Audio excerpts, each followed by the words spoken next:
Je suppose que vous avez préparé un plan de ce monologue. Eh bien, c'est le moment de la passation. Par conséquent, je vous invite à faire votre expression orale. Bonne chance. Eh bien, le sujet à partir duquel j'ai construit mon analyse s'intitule l'année sabbatique après le lycée ou l'université. Une pratique de plus en plus discutée.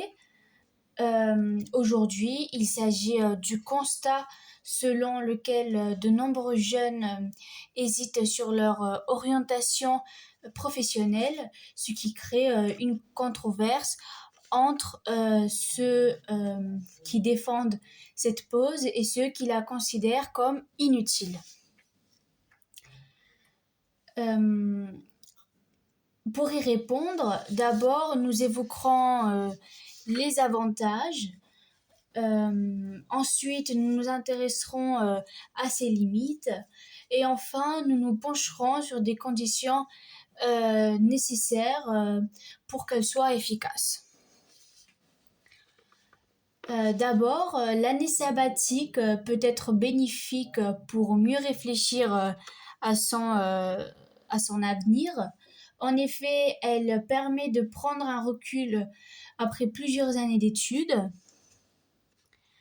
Notamment, voyager ou travailler temporairement aide à mieux se connaître. Par ailleurs, il est temps de parler de l'acquisition d'expérience.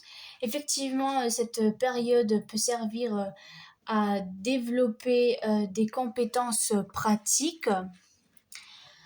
À titre illustratif, un emploi à l'étranger améliore l'autonomie et la maturité. En revanche, en vue de ces éléments, l'année sabbatique comporte aussi des risques. D'ailleurs, certains jeunes perdent leur motivation scolaire, ainsi la reprise des études peut devenir difficile. Je conviens à mon dernier argument. Une année sabbatique mal préparée peut être une perte de temps, c'est-à-dire qu'elle doit être encadrée à avoir un objectif précis, en particulier sans projet clair, elle perd son intérêt.